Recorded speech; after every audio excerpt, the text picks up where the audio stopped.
नमस्कार, मैं हूं पद्मजा जोशी और आज हम अड़ी की शुरुआत ममता बनर्जी सरकार से 7 सीधे सवाल पूछकर करने जा रहे हैं। वो सवाल जो वास्तव में हमारे देश की सर्वोच्च अदालत ने आज ममता सरकार से पूछे हैं। पहला सवाल, आरजी कर रेप और हत्या के मामले में एफआईआर इतनी देर से क्यों दर्ज की गई? दूसरा सवाल, प्रिंसिपल संदीप घोष ने हत्या को आत्महत्या बताने की कोशिश क्यों की? तीसरा सवाल, कोलकाता पुलिस भीड़ को अस्पताल में तोड़फोड़ करने में क्यों नहीं रोक सकी? चौथा सवाल, जब आरजी कर अस्पताल के प्रिंसिपल का आचरण जांच के दायरे में था तो उन्हें फौरन दूसरे अस्पताल में कैसे नियुक्त कर दिया गया? पांचवा सवाल, शांतिपूर्ण प्रदर्शनकारियों पर राज्य की शक्ति का प्रयोग क्यों किया गया? जो लोग प्रदर्शन पर बैठे थे, जो न्याय मांग रहे थे, उन पर लाठियां क्यों भांजी गई? क्या आप अभी भी माता पिता बनने का सपना देख रहे हैं? अपोलो फर्टिलिटी के साथ अपने माता पिता बनने का सपना पूरा करें। मुफ्त परामर्श के लिए 9953440671 पर कॉल करें। छठा सवाल, अपराध स्थल की सुरक्षा करना पूरी तरह से पुलिस का काम था। ये कोलकाता पुलिस की जिम्मेदारी थी। उन्होंने ऐसा क्यों नहीं किया? और सातवां सवाल, पीड़िता की पहचान उजागर करने की इजाजत कैसे दी गई? इसे क्यों नहीं रोका गया? आपने ये सारे सवाल सुने। टीएमसी के किसी राजनीतिक प्रतिद्वंदी द्वारा नहीं, बल्कि सर्वोच्च न्यायालय द्वारा और खुद चीफ जस्टिस द्वारा ये सवाल आज पूछे गए। ऐसे सवाल जो कोलकाता पुलिस के आचरण पर गंभीर संदेह पैदा कर रहे हैं। और अब पिछले हफ्ते शुक्रवार को इसी मामले में न्याय के लिए मार्च कर रही मुख्यमंत्री और गृह मंत्री, यानी कि पश्चिम बंगाल की मुख्यमंत्री और गृह मंत्री ममता बनर्जी की इन तस्वीरों को याद कीजिए। सवाल यह है कि जब सारे सवाल उन्हीं की सरकार और उन्हीं की पुलिस पर उठाए जा रहे हैं, तो ममता बनर्जी ने यह मार्च आखिर किया क्यों? इस सब के बीच पश्चिम बंगाल सरकार का डिफेंस क्या रहा है? वो कह रहे हैं, एक, जो कुछ भी कहा जा रहा है वो सोशल मीडिया पर फेक न्यूज है। दो, ये विरोध राजनीतिक तत्वों द्वारा हाईजैक कर लिया गया है। आपको याद होगा ममता बनर्जी ने कहा था ये राम और वाम द्वारा हाईजैक किया गया विरोध प्रदर्शन है। तीन, महिलाओं के खिलाफ अपराध बाकी राज्यों में भी तो हो रहे हैं जहां पर भाजपा जैसी पार्टियां सत्ता में है। चार, पुलिस ने तेजी से कार्रवाई की और मुख्य आरोपी को फौरन गिरफ्तार कर लिया गया। और पांच, ये कि इन मामलों को हफ्तों के भीतर सुलझाने और आरोपी को फांसी देने की जिम्मेदारी अब सीबीआई पर है। हमसे सवाल मत पूछो, सारे सवाल सीबीआई से पूछो। कुछ तृणमूल कांग्रेस अब सीबीआई से सवाल पूछ रही है। क्या इस बचाव का अब कोई भी मतलब और औचित्य आपको दिखाई दे रहा है? सुप्रीम कोर्ट द्वारा खुद सख्त टिप्पणियों के साथ कदम उठाने के साथ साथ ममता बनर्जी तेजी से अपने सहयोगियों से भी समर्थन खोती जा रही हैं। उनके खुद के जो समर्थक दल थे अब उनके साथ नहीं खड़े हैं शायद। इसीलिए जब कांग्रेस जैसी पार्टियां कोलकाता पर टिप्पणी करने से बच रही हैं, वो बाकी राज्यों में हो रहे अपराध का मुद्दा उठा रही हैं। टीएमसी ने राष्ट्रव्यापी महिलाओं की स्थिति पर एक टिप्पणी के रूप में सर्वोच्च न्यायालय के सारे ऑब्जर्वेशंस को देखा है और कहा है हम तो न्याय के साथ ही खड़े हैं। सुप्रीम कोर्ट ने जो कहा है वो सिर्फ पश्चिम बंगाल के बारे में ही नहीं है, वो पूरे देश के हालात के बारे में। ममता बनर्जी की सरकार बेटी को न्याय दिलाओ नहीं, केवल और केवल सच दबाओ, सबूत मिटाओ और बलात्कारी बचाओ कर रही थी और सुप्रीम कोर्ट के सामने खुलकर आ गया। अब सवाल यह बनता है कि ममता बनर्जी क्या जिम्मेदारी उठाते हुए इस्तीफा देंगी? यहाँ राजनीति करने की कोई आवश्यकता नहीं है। मुझे लगता है उससे भी हम सबको बाज आना चाहिए और ज़्यादा उचित रहेगा कि सीबीआई की तरफ से जो पिछले कई दिनों से जांच चल ही रही है, कुछ बुलेटिन्स, कुछ सूचनाएं आनी चाहिए ताकि अफवाहों का बाजार थम जाए। ऐसी घटना हुई है ना, रोंगटे खड़े हो गए। कलकत्ता में हुआ, बीते दिनों देहरादून में हुआ, बिहार में हुआ, उत्तर प्रदेश में हुआ, अलग अलग राज्यों में। और ये मैं कह रहा हूँ कि ये राजनीति का अब मसला नहीं है, लोग कर लें राजनीति। बच्चियों के प्रति ये पूरा नजरिया हमारा निर्भया के बाद भी नहीं बदला। How such a crime could take place when the health department, the police department are all under the chief minister, and the chief minister should give an answer. ফলে সুপ্রিম কোর্ট এটা কিন্তু সারা দেশের ক্ষেত্রে যে ব্যবস্থাপনার কথা বলেছেন, যে পদক্ষেপের কথা বলেছেন, আমরা তাকে স্বাগত জানাচ্ছি। राजनीति होती रह सकती है, लेकिन आज ममता सरकार इन 7 सवालों से भाग नहीं सकती। और यही आज मेरा प्रश्न भी है, क्या ममता बनर्जी, क्या ममता सरकार इन 7 सुप्रीम सवालों का जवाब देंगी? और यही सवाल मैं ले जाना चाहती हूं। हमारे सारे जो गेस्ट हमारे साथ इस वक्त जुड़ गए हैं, हमारे साथ है राधिका खेड़ा, प्रवक्ता हैं भारतीय जनता पार्टी की, डॉली शर्मा, प्रवक्ता हैं कांग्रेस की, हर्षवर्धन त्रिपाठी, वरिष्ठ पत्रकार, विजय उपाध्याय, प्रवक्ता हैं तृणमूल कांग्रेस के, और मोहम्मद आसिफ इकबाल अंसारी, नेता हैं तृणमूल कांग्रेस के। आप ही से पूछूंगी, विजय उपाध्याय जी, सुप्रीम कोर्ट ने पूछा एफआईआर करने में देरी क्यों की गई? जस्टिस चंद्रचूड़ जो कि चीफ जस्टिस है, उन्होंने साफ साफ क्या बोला? रात 8:30 बजे शव का अंतिम संस्कार किया गया, अंतिम संस्कार के लिए शव को सौंप दिया गया, फिर भी 11:15 बजे एफआईआर दर्ज की गई, यानी कि 3 घंटे 45 मिनट की देरी से। आज आप इधर उधर की बात मत कीजिए, आप बस सीधे सवालों का जवाब दीजिए, क्योंकि देश और सुप्रीम कोर्ट आपसे पूछ रहा है एफआईआर 3.25 घंटे बाद क्यों की गई? देखिए, सुप्रीम कोर्ट ने जो भी आदेश दिया है उस आदेश का हम लोग पालन करेंगे, उसका जवाब हम परसों देंगे, ठीक है ना। उसके पहले टीवी या मीडिया में बोलना उचित नहीं है। और एक तो बेटी के संग में जो अन्याय हुआ है, उस अन्याय का प्रतिवाद हम लोग सभी दल के प्रत्येक लोग, चाहे वो किसी भी दल का, सभी हम विजय जी, ये दुर्भाग्यजनक हुआ है। सब जानते हैं कि ये दुर्भाग्यजनक है। आपसे सवाल बहुत सीधा है, एफआईआर दर्ज करने में 3 घंटा 45 मिनट की देरी क्यों की गई? ये काम आपकी पुलिस का था, ये काम आपके अस्पताल का था, 3.25 घंटे की देरी क्यों हुई? क्योंकि फिर इसका जुड़ा हुआ सवाल ये हो गया कि क्या केस को दबाने की, केस को खराब करने की कोशिश थी?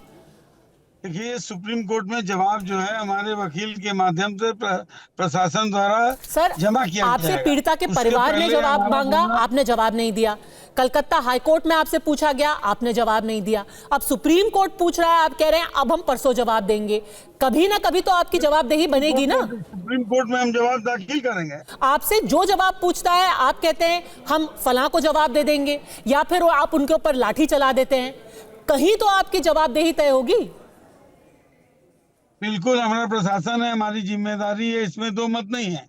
हम तो बोल रहे हैं कि चाहे वो जितना बड़ा भी कोई भी हो, हमारे दल का भी होगा तो उसको माफ नहीं किया जाएगा, उसके ऊपर में एक्शन होना चाहिए। वो तो आपसे सवाल और सीबीआई इस केस को देख रही है। मेरा सीधा सवाल क्या है? मेरा सीधा सवाल है कि जब 8:30 8:30 बजे शव को अंतिम संस्कार के लिए दे दिया गया, तो एफआईआर 11:45 पर क्यों हुई? इन 3 घंटों में क्या किया गया? क्या सबूत मिटाए गए? क्या उनसे छेड़छाड़ की गई? क्या किसी को बचाने की कोशिश की गई? वो 3.25 घंटे में क्या किया गया? देरी क्यों हुई? हम लोग किसी को बचाएंगे नहीं, ममता बनर्जी की सरकार है। ममता बनर्जी पे भरोसा रखे, महिला मुख्यमंत्री है, किसी कीमत में किसी को भी बचाने का कोई भी काम नहीं किया जाएगा। किसको कितना भरोसा है ये तो अब आपको अंदाजा हो ही गया होगा। कोर्ट ने क्या बोला है, लोग क्या बोल रहे हैं, और आप सबको छोड़िए, सुप्रीम कोर्ट में जवाब देंगे। जो महिलाएं सड़कों पर उतर आई हैं बंगाल में, वो क्या बोल रही हैं? क्या आपको सच में लगता है आपकी सरकार पर किसी को भरोसा है? अब बिल्कुल भरोसा है। ये बांग्लादेश नहीं होगा जो भाजपा और कांग्रेस के लोग, ये सीपीएम के लोग चाह रहे हैं कि बांग्लादेश बना देंगे, वो नहीं बनने वाला है। सर, जस्टिस चंद्रचूड़ ना तो कांग्रेस के हैं, ना भाजपा के हैं, ना वामपंथी हैं, वो तो चीफ जस्टिस ऑफ इंडिया हैं। देखिए, हम आंदोलनरत लोग, इन्होंने लाखों लोगों का ट्रीटमेंट बंद कर दिया है, ट्रीटमेंट के बगैर लोग मारे जा रहे हैं, इसके तरफ किसी का ध्यान नहीं है। आज सुप्रीम कोर्ट ने भी रिक्वेस्ट किया उनसे, रखा सुप्रीम कोर्ट ने कि आप लोग जो है अपना आंदोलन पर उठा लीजिए। वो तो हो गया ना, वो तो हो गया, पर आप लेकिन आज भी उसका आंदोलन जवाब के है बहाने कि के हम पीछे क्यों आंदोलन छुप नहीं रहे? उठाएंगे। राधिका खेड़ा, आप तृणमूल कांग्रेस के जो प्रवक्ता हैं वो कह रहे हैं कि आप भारत को बांग्लादेश बनाना चाहते हैं, बंगाल में बांग्लादेश जैसे हालात पैदा करने चाहते हैं। देर सवेरी सही विजय जी, आपको बांग्लादेश याद तो आया? राधिका खेड़ा: नहीं, ये लोग बोल रहे हैं, गिरिराज सिंह बोले हैं, बिल्कुल गिरिराज सिंह जी उन्होंने कहा है ये बात। अच्छा, बंगाल में बांग्लादेश जैसे हालात। राधिका खेड़ा: बिल्कुल पद्मजा जी, बिल्कुल पद्मजा जी, इसी बहाने इनको बांग्लादेश तो याद आया। खैर देखिए, हमने कुछ दिन पहले, हफ्ता भर पहले देखा किस तरीके से उस लड़की के साथ सरकारी बलात्कार हुआ, और अब हम देख रहे हैं किस तरीके से इनकी सांसद महुआ मित्रा एक सामाजिक बलात्कार कर रही है उस लड़की का जो आज हमारे बीच में नहीं है। वो ट्वीट देखा था आपने उनका, जिस तरीके से उन्होंने सवाल पूछे। और बहुत अफसोस की बात यह है कि टीएमसी वो एक पार्टी है जहां पे सबसे ज्यादा महिला सांसद आती है, और उनका रवैया और उनका जिस तरीके से वो इस पूरे चीज के पूरा जो हादसा हुआ है उस पर कैसे बिहेव कर रही है, सबने देखा है। इतनी हेल्पलेस मुख्यमंत्री, जो एक लौती महिला मुख्यमंत्री हैं इस देश की, उस राज्य की गृह मंत्री भी हैं और उस राज्य की हेल्थ मिनिस्टर भी हैं, और वो अपने खिलाफ ही प्रोटेस्ट कर रही हैं। अगर मुख्यमंत्री को अपने खिलाफ प्रोटेस्ट करना पड़ रहा है तो उस हेल्पलेस मुख्यमंत्री को तुरंत इस्तीफा दे देना चाहिए। उनको कोई हक नहीं बनता कि वो अब मुख्यमंत्री बनी रहे, क्योंकि उन्होंने ये एक्सेप्ट कर लिया है वो प्रोटेस्ट करके कि वो अब कुछ नहीं कर सकती। और उससे भी ज्यादा अफसोसजनक ये बात है कि पूरी की पूरी इंडिया अलायंस चुप बैठी है। कांग्रेस पार्टी के पास इस बात को चर्चा करने का बांग्लादेश वाली बात का तो आपने जवाब ही नहीं दिया। कौन सी रो में बिठा दिया गया, जिन लोगों को पुलिस ने नोटिस भेजा है, लेकिन उस बात पे चुप रहे। राधिका खेड़ा, अब पश्चिम बंगाल की पुलिस कह रही है कि आप अराजकता पैदा करने की कोशिश कर रहे हैं, आप फेक न्यूज फैला रहे हैं। आपकी जो नेता हैं लॉकेट चैटर्जी, उनको तो नोटिस भी जा चुका है कि भाई आप सोशल मीडिया पे जाके फेक न्यूज फैला रही हैं, लोगों को भड़का रही हैं, अराजकता पैदा कर रही हैं, बंगाल को बांग्लादेश बना रही हैं। कोर्ट के जो टिप्पणियां आई उसमें साफ तौर से ये कहा गया है, जो बात हम सब कह रहे हैं, कि क्राइम सीन से छेड़छाड़ क्यों करी गई, रात हो गई, क्यों उस प्रिंसिपल ने पुलिस में कंप्लेंट नहीं करी, क्यों उसके बाद तो जब सीबीआई को कोर्ट ने ये जांच भेजी तो क्यों 7 वाले कमरे में तोड़ताड़ होनी शुरू हो गई, क्यों सीबीआई की इंक्वायरी होने के बाद 7,000 लोगों का मॉब वहां जाता है और पुलिस देखती रह जाती है। और आपको पता है पद्मजा जी, वहां के डॉक्टर्स, आप उनका वीडियो देखेंगे अगर, जो वहां पे हड़ताल कर रहे थे डॉक्टर्स उस हॉस्पिटल के, उन्होंने ये तक बताया कि पुलिस वाले उनसे डॉक्टर कोट मांग रहे थे कि हमें प्लीज दूसरा कोट दे दीजिए जो हम पहन के छुप जाए। इतनी डरपोक पुलिस है कलकत्ता की। तो अब क्या ये पुलिस जाके कोर्ट को भी बोलेगी कि वो झूठ बोल रहे हैं, कोर्ट को नोटिस भेजेगी वो पुलिस? मोहम्मद आसिफ इकबाल बोले ना जाके, क्योंकि ये बात तो कोर्ट ने आके कही जो हम बार बार कह रहे हैं, तो और ये सच्चाई है। और देखिए ना, सबसे दर्दनाक बात क्या है कि ममता बनर्जी उस प्रिंसिपल को बचा रही है और उसको रिवॉर्ड कर रही है। वो प्रिंसिपल पहले कंप्लेंट नहीं करता देर रात तक, फिर वो ऑर्थोपीडिक डॉक्टर है, जिस हालत में लड़की की टांगे पाई गई, कोई क्वैक डॉक्टर भी होगा ना पद्मजा जी, वो ये बता देगा कि ये सुइसाइड नहीं है। और वो डॉक्टर ने, जो ऑर्थोपीडिक डॉक्टर है, जो उस कॉलेज का प्रिंसिपल है, उसने माता पिता को ये बोला कि वो सुइसाइड है। शर्म की बात है। उसके बाद वो वही आदमी है जिसने पहले भी करप्शन करी थी, उसको मुर्शिदाबाद भेजा गया था, उसके बाद वापस इस कॉलेज में लाए, और जब उसने क्राइम सीन को प्रिजर्व नहीं किया, बगल के कमरे में तोड़फाड़ शुरू करा दी, मॉब को इंस्टिगेट करवा के अंदर आने दिया, रास्ता दिखा दिया, लड़की की बलात्कार को सुइसाइड बता दिया, एफआईआर दर्ज नहीं करी, तो ममता बनर्जी ने उसको रिवॉर्ड कैसे किया? ये सारी कमियां, ये सारी खामियां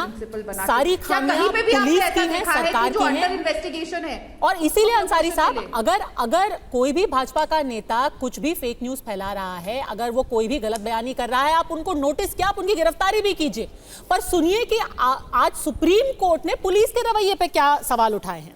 उन्होंने कहा डॉक्टर विरोध कर रहे थे और भीड़ ने अस्पताल पर हमला कर दिया। कोलकाता पुलिस क्या कर रही थी? अपराध स्थल अस्पताल में है, पुलिस को अपराध स्थल की सुरक्षा करनी है, वो क्या कर रहे थे? शांतिपूर्ण प्रदर्शनकारियों पर पश्चिम बंगाल राज्य बल प्रयोग ना करे। पहले एक फुटबॉल मैच कैंसिल करवा दिया जाता है और जब लोग सड़कों पर आकर के न्याय की गुहार लगाते हैं, आपकी पुलिस जो कि प्रदर्शनकारियों को नहीं बचा पाई, अब उन पर लाठियां चलाने लगी।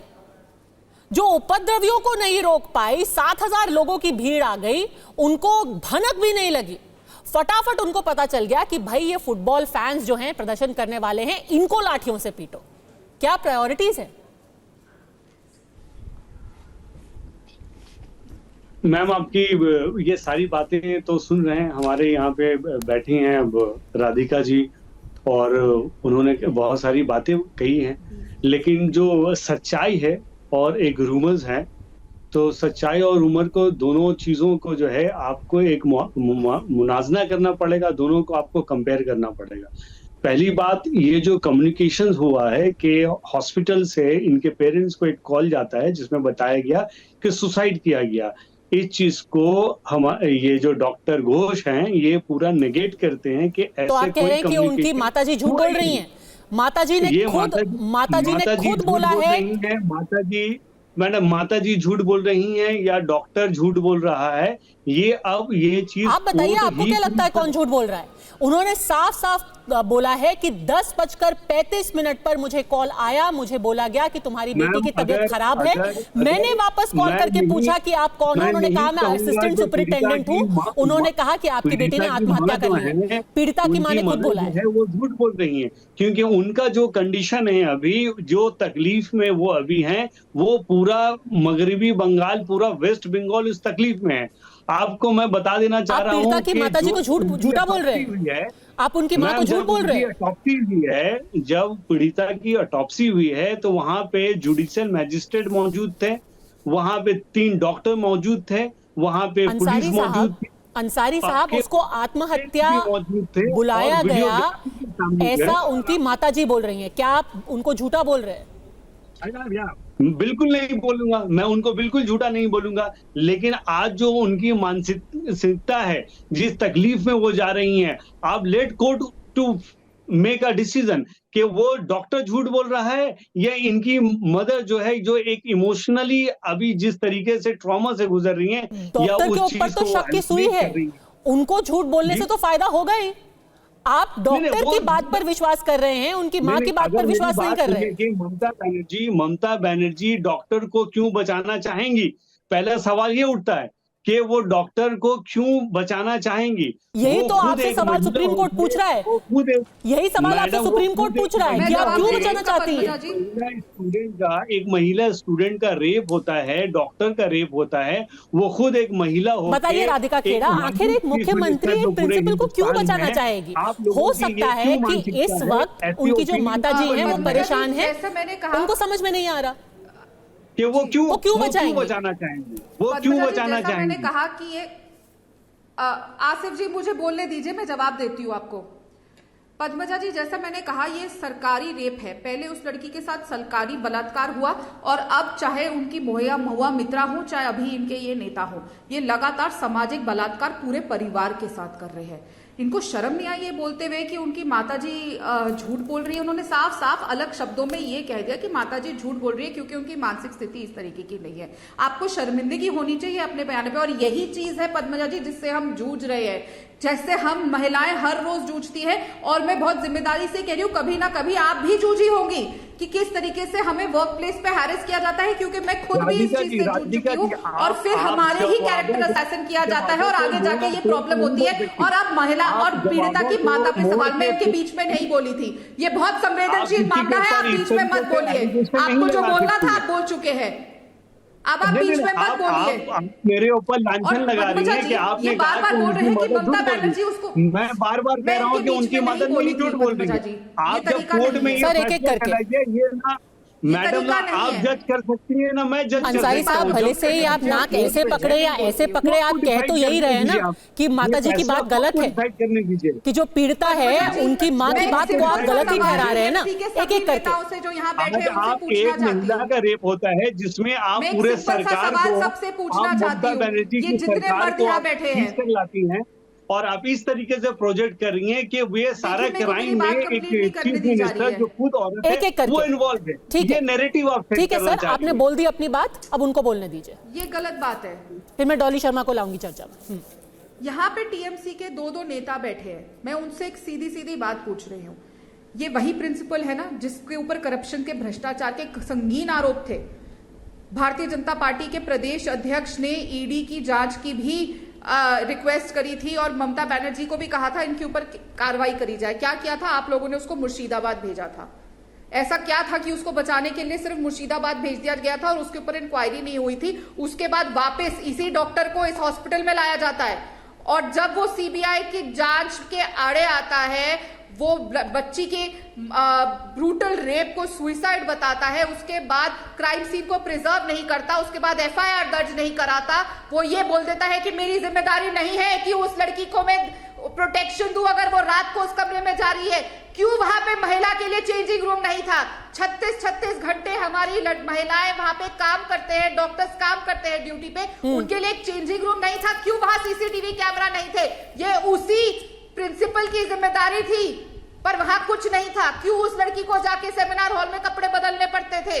क्योंकि ये प्रिंसिपल की नाकामी थी और उसके बाद उसको एक बेहतर कॉलेज में भेज दिया जाता है। अब आप बताइए क्यों ऐसा ममता बनर्जी कर रही है? मुर्शिदाबाद भेजो, यहां लाओ, इतना क्या दिया जाता है और ऐसा क्या है जो ममता बनर्जी लगातार उसको प्रोटेक्ट कर रही है, भ्रष्टाचार से लेकर यहां तक?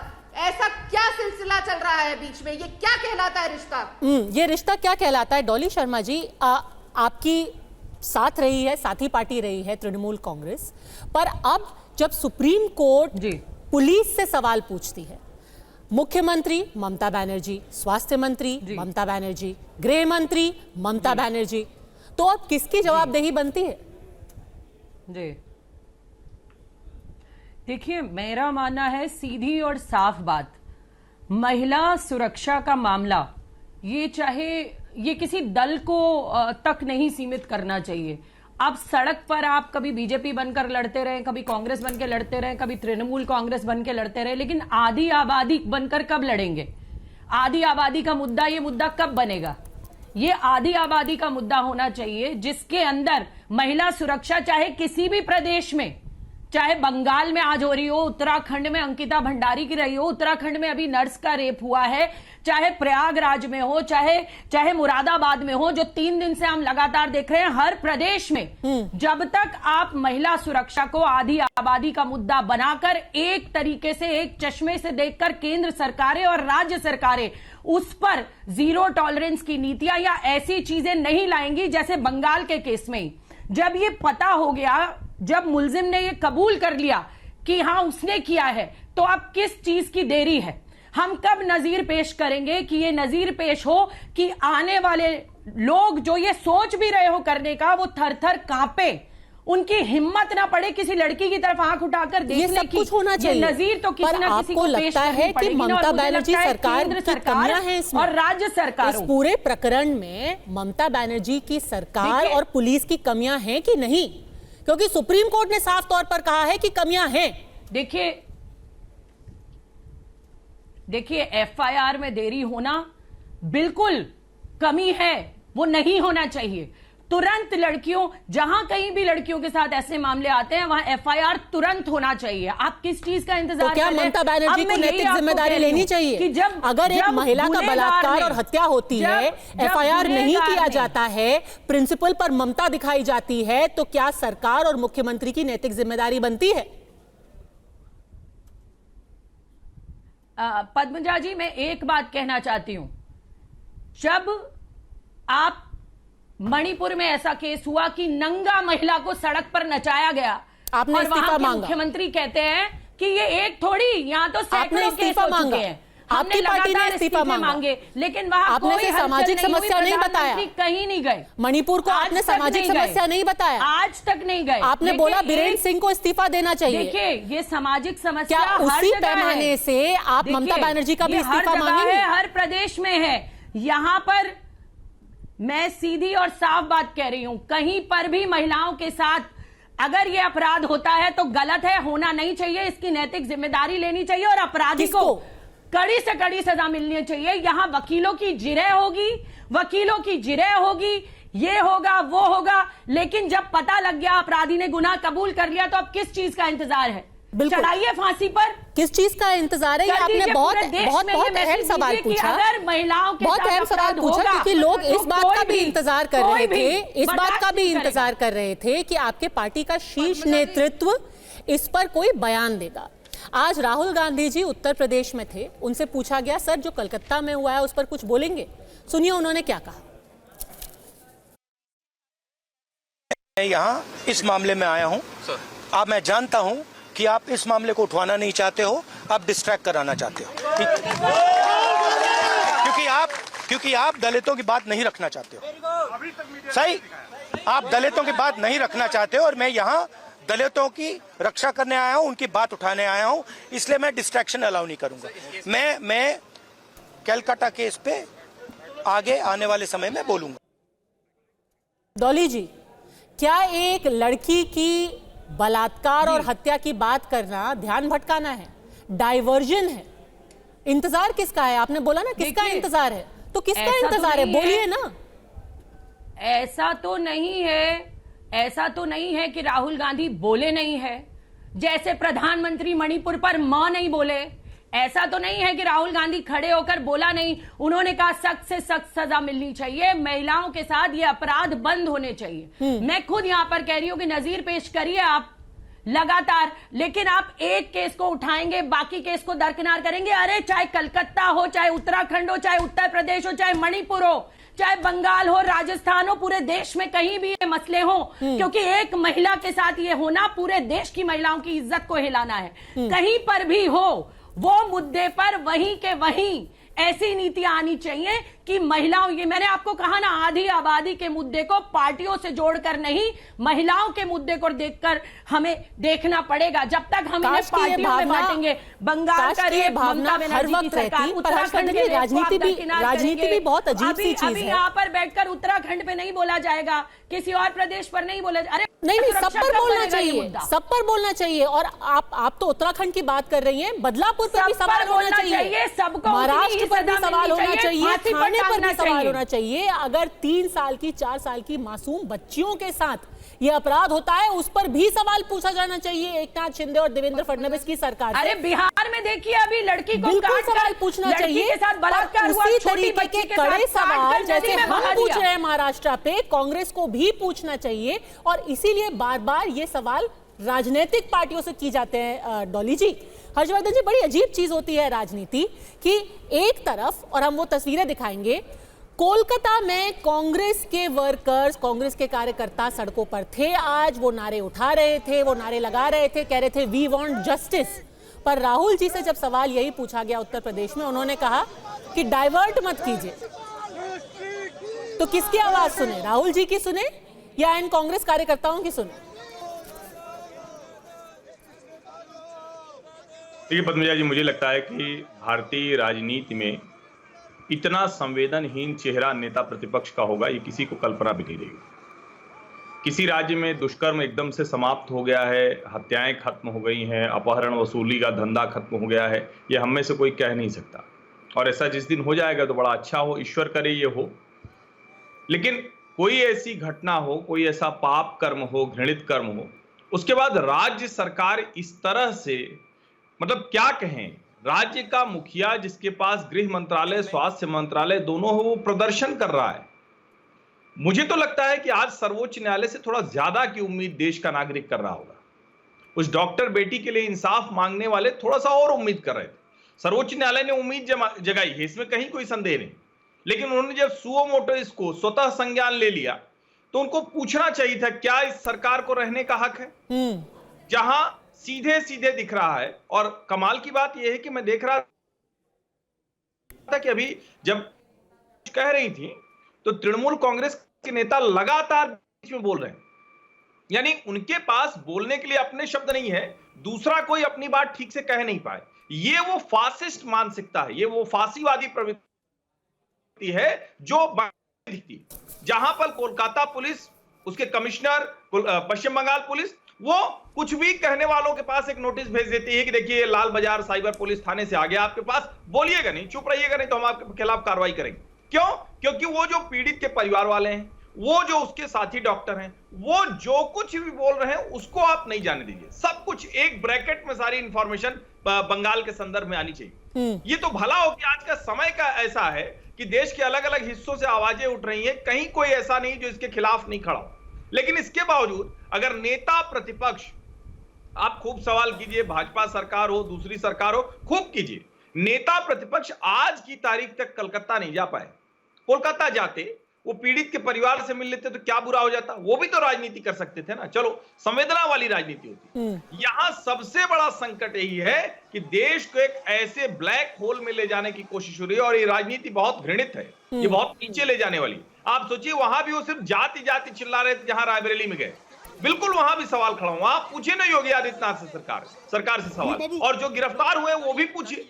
लेकिन हर चीज को सिर्फ जाति के एंगल पर ले जाना, सिर्फ पूरे देश को विभाजन कराना, और चलिए वो सब आप कर लीजिए, लेकिन इतने संवेदनशील मुद्दे पर अगर आप कह रहे हैं कि डिस्ट्रैक्ट करने की कोशिश कर रहे हो, हम होने नहीं देंगे। मैं तो मतलब थोड़ा सा मुझे लगा कि कहीं आगे ना निकल जाए और उसके बाद पूछ लें, बताओ कौन जात के पत्रकार हो, तुम्हारा मालिक कौन है, तो ये सब वो न कर बैठे। सचमुच लगता है कि भारतीय राजनीति बहुत गटर में जा रही, बहुत गर्त में जा रही। तो संवेदना भी क्या सुविधा के हिसाब से होती है? रायबरेली में वोट बैंक का फायदा हो रहा है तो आप मिलने जा रहे हैं, कोलकाता में नहीं जा रहे।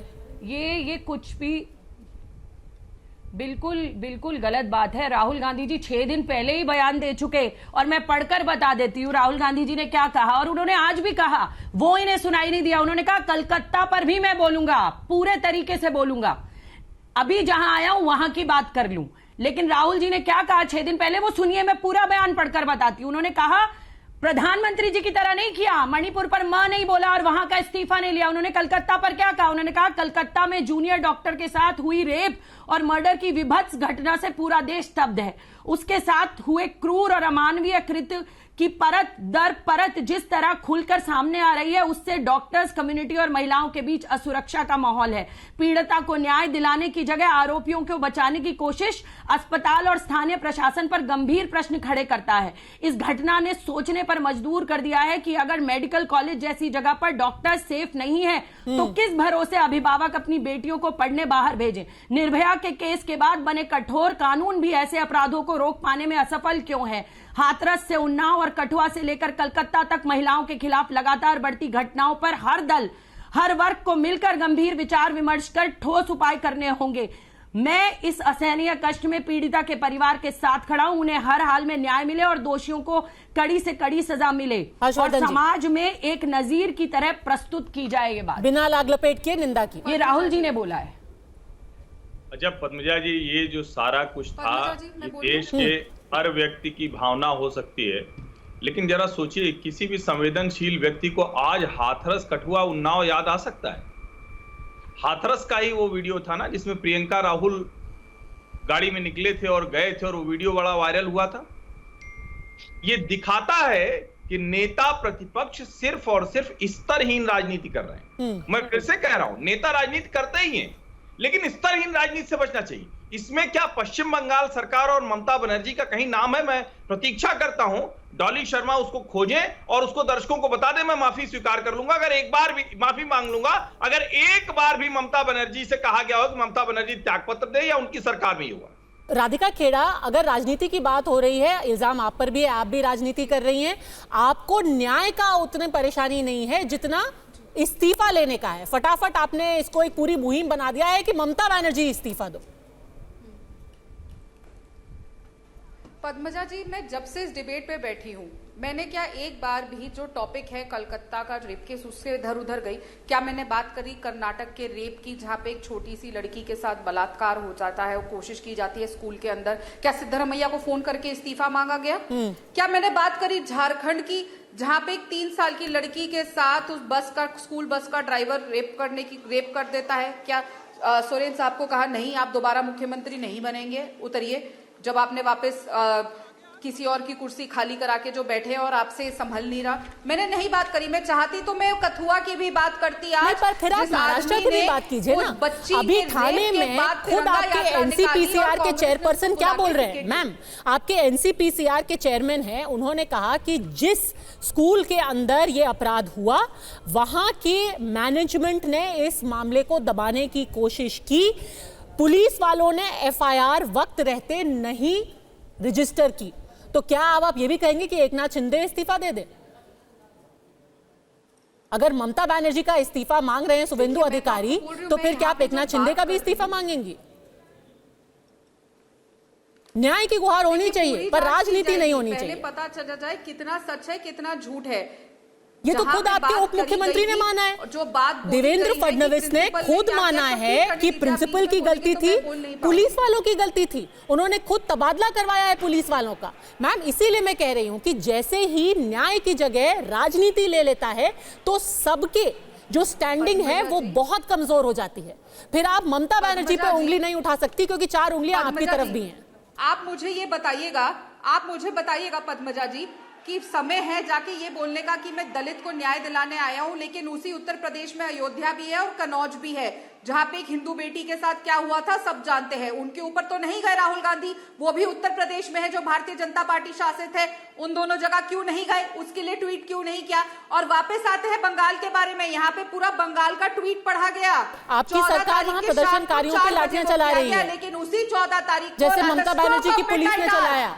जो प्रदर्शनकारी रेलवे की पटरियों पर बैठे हुए थे, न्याय मांग रहे थे 3 साल की बच्चियों के लिए, उन पर अभी लाठियां चली हैं। क्या 3 साल की बच्ची के लिए न्याय मांगना इतना बड़ा क्राइम है कि उनके ऊपर अब लाठियां चलेंगी? आपकी सरकार चला रही है मैम। किसी के लिए न्याय मांगना क्राइम नहीं है, न्याय मांगा जाना चाहिए और सबके पास पूरा हक है। और अगर जनता आज पत्थरों के ऊपर आ रही है तो ये इसी वजह से है जो मैंने कहा कि सब राजनीतिक गिद्ध बन चुके हैं। यहाँ पे मैंने एक बार भी किसी और रेप के बारे में चर्चा नहीं करी थी, पर कांग्रेस की प्रवक्ता ने आके कहा तेरा रेप मेरा रेप, यहाँ का रेप वहां का रेप। ये तेरा मेरा रेप जब बंद होगा तभी न्याय की राधिका जी, मैंने ये नहीं कहा, पहली पंक्ति में मैंने कहा कि महिला सुरक्षा आधी आबादी का मुद्दा तब बनेगा चाहे किसी भी प्रदेश में हो। महिला सुरक्षा आधी आबादी का मुद्दा कब बनेगा? और जब तक ये होकर नजीर पेश नहीं होगी अपराधी नहीं कांपेगा। मैंने ये कहा मैडम पहली पंक्ति में, अपनी सुविधा के अनुसार लाइनें मत लीजिए। मैंने कहा कि जब पता लग गया बंगाल में ये अपराधी है तो टांग दीजिए फांसी से, नजीर पेश कीजिए। आप कीजिए नजीर पेश महाराष्ट्र में, कीजिए मणिपुर में नजीर पेश। अरे ममता बनर्जी को सिखाइए सबक, करिए नजीर पेश, करिए नजीर पेश मणिपुर में, करिए नजीर पेश महाराष्ट्र में, सिखाइए ममता बनर्जी को सबक। पीटा गया था, राहुल गांधी बोले महिला सुरक्षा को आधी आबादी का मुद्दा वो कांग्रेस का मुद्दा, बीजेपी का मुद्दा, किसी भी पार्टी का मुद्दा नहीं, महिला आबादी का मुद्दा होना चाहिए। डॉली जी बिल्कुल नजीर पेश होनी चाहिए। अपराधी को तो फांसी मिलनी ही चाहिए, उसको सजा मिलनी ही चाहिए, पर राजनीतिक जिम्मेदारी की भी तो नजीर पेश होनी चाहिए। हम सवाल पूछ रहे हैं महाराष्ट्र सरकार से, पर हम बंगाल की सरकार से भी पूछ रहे हैं।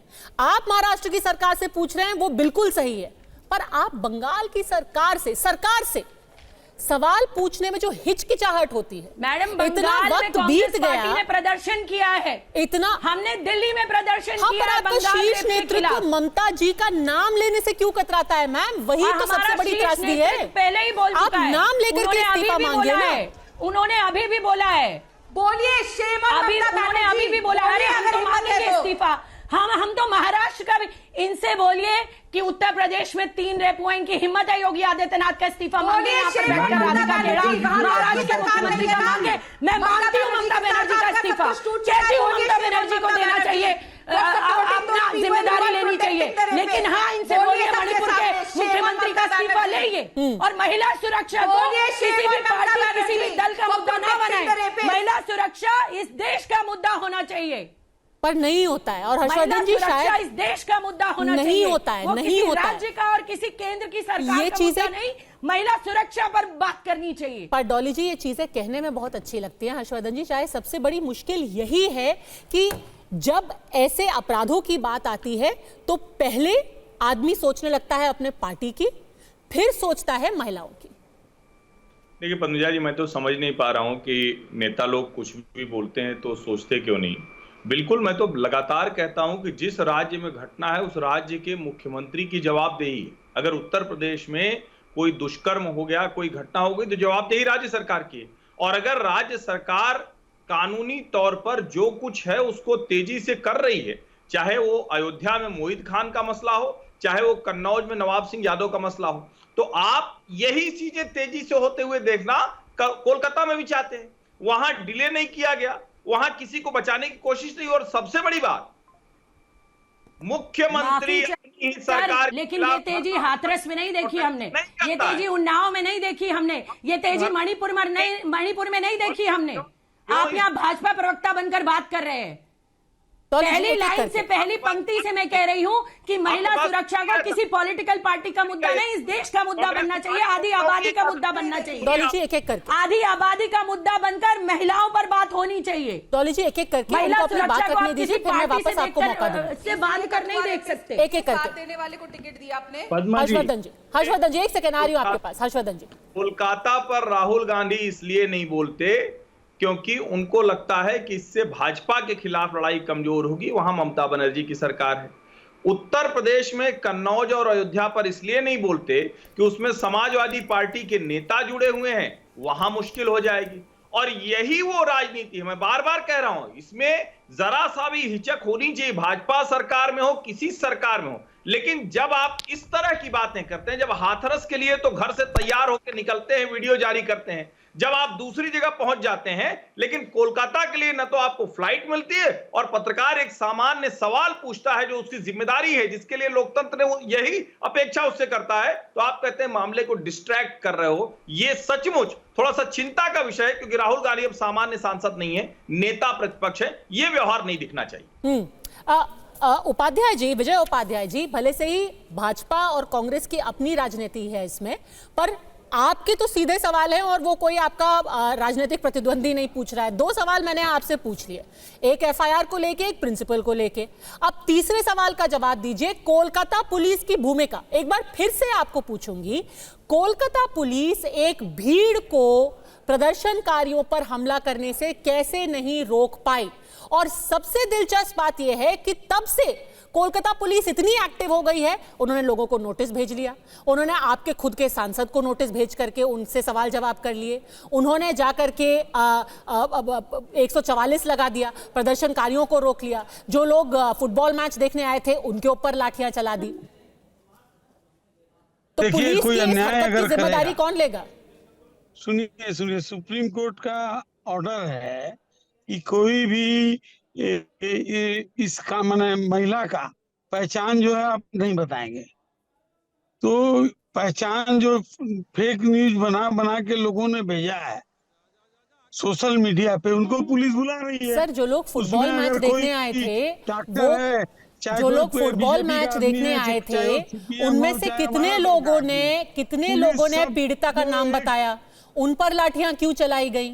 अगर पुलिस के रवैये में कुछ कमी थी तो फिर उसकी जिम्मेदारी कौन लेगा?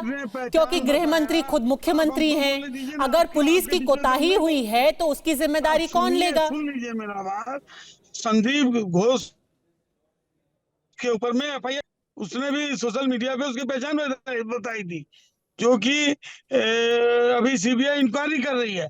अब सीबीआई इंक्वायरी कर रही है तो सजा सीबीआई दिलाएगी कि राज्य सरकार दिलाएगी? विजय जी, मैं तो कह रही हूँ, अगर किसी ने, मैंने खुद पहले दिन ये सवाल उठाया था, मैंने खुद पहले दिन सवाल पूछा था कि कुछ लोग उस पीड़िता का नाम, उसकी तस्वीर सोशल मीडिया पे कैसे दिखा रहे हैं, आप उनको उनके खिलाफ कार्रवाई कर रहे हैं, आपको साधुवाद। मैं आपसे ये सवाल पूछ ही नहीं रही हूँ सर, मैं आपसे ये सवाल पूछ ही नहीं रही हूँ। और मैं क्या, सुप्रीम कोर्ट तो आपसे ये सवाल पूछ ही नहीं रहा है। सर एक मिनट, उनकी पुलिस ने 24 घंटा में दोषी को गिरफ्तार किया। सर आप ही पूरे 30 मिनट बोलते रहेंगे या मुझे सवाल पूछने देंगे? मेरा सवाल तो आपसे ये है ही नहीं। मेरा सवाल आपसे ये है, मैं तो कह रही हूँ आप एफआईआर कीजिए, आप एफआईआर कीजिए। कोई गलत बयानी करता है, फेक न्यूज फैलाता है, आप जरूर उनके खिलाफ एफआईआर कीजिए। मेरा सवाल ये नहीं है। मेरा सवाल ये है कि जो कलकत्ता पुलिस एक 7,000 लोगों की भीड़ को नहीं रोक पाई, अब वो प्रदर्शनकारियों पर जो कि पीसफुली प्रोटेस्ट कर रहे हैं उन पर लाठी क्यों चला रही है? दूसरा जिन लोगों को आपने खुद गिरफ्तार किया है उसमें आपके तृणमूल कांग्रेस के भी लोग हैं। तो जिन लोगों ने आरजी कर अस्पताल में तोड़फोड़ की थी आपके खुद के पार्टी के कार्यकर्ता थे। अब सुन, हजार लोग, रात का अंधकार वहां पर, ठीक है, महिलाएं बच्चे सब इकट्ठा हैं और वहां 100-150 आदमी घुस के, 100-150 नहीं, 7,000 दूसरे दल के, 7,000 जो दूसरे दल के नहीं थे, उनमें 2 लोग कम से कम खुद आपकी पार्टी के थे। सुन लीजिए, आपकी पार्टी के लोग थे सर, आपकी पुलिस ने अरेस्ट किया, उनका नाम बता देती हूँ आपको। उन्होंने घुस के वहां तोड़फोड़ शुरू किया। उन्होंने चाहा कि पुलिस गोली चलाए, उन्होंने चाहा कि पुलिस लाठी चार्ज करे। वो 7,000 लोगों का क्या होता मैडम, ये बताइए।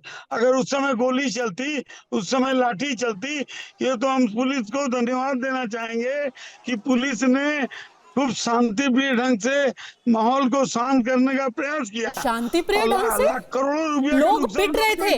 अस्पताल के तीन फ्लोर्स पर तोड़फोड़ की गई, आगजनी की गई, बैरिकेड तोड़ दिए गए। शांतिपूर्ण तरीके से क्या कंट्रोल किया आपकी पुलिस ने? भाजपा के और सुप्रीम कोर्ट ने क्या बोला है सुनिए।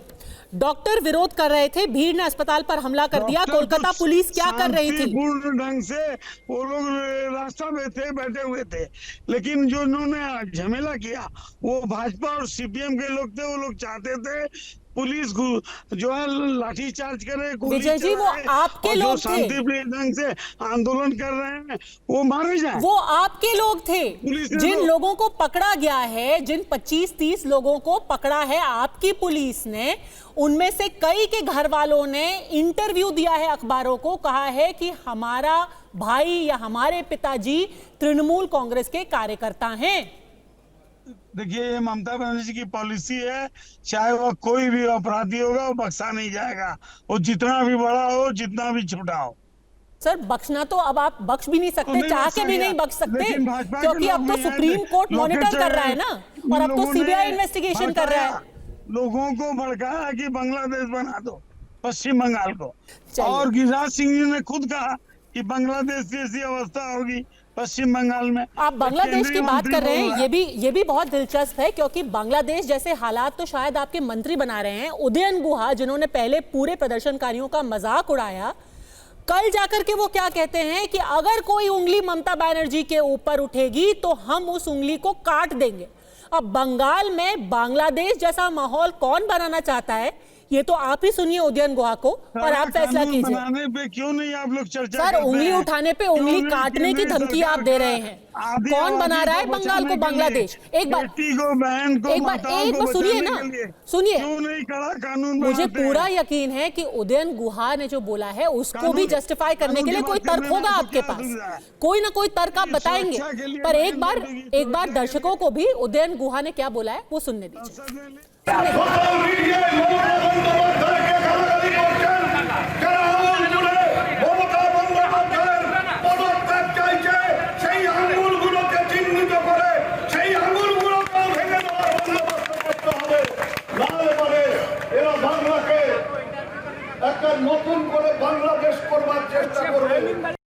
हाँ, मोहम्मद आसिफ इकबाल अंसारी, कौन बना रहा है बंगाल को बांग्लादेश?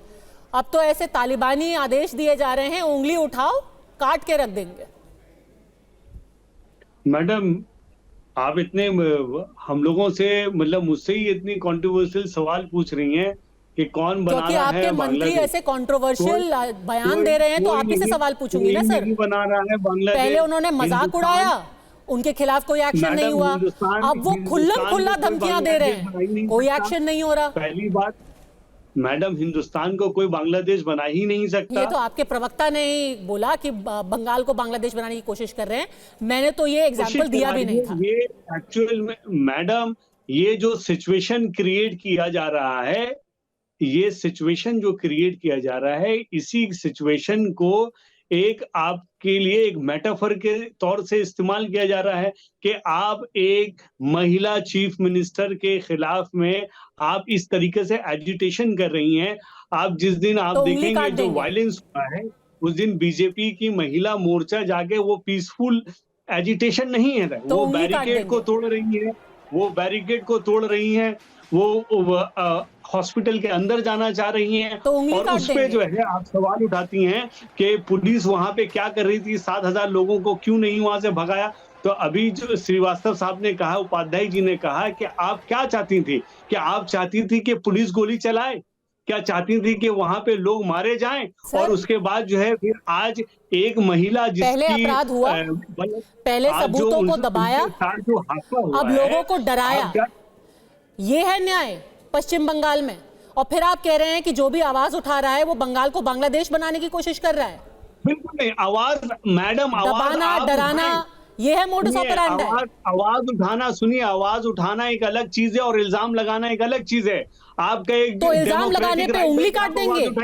एक मंत्री एक मंच पर खड़े होकर के ऐसी धमकियां दे रहा है और आप कह रहे हैं कि हाँ ये ठीक है। अगर बंगाल में एक महिला डॉक्टर का बलात्कार होता है तो इस चीज के लिए सारा मेल फर्टिनिटी शर्मगाह है।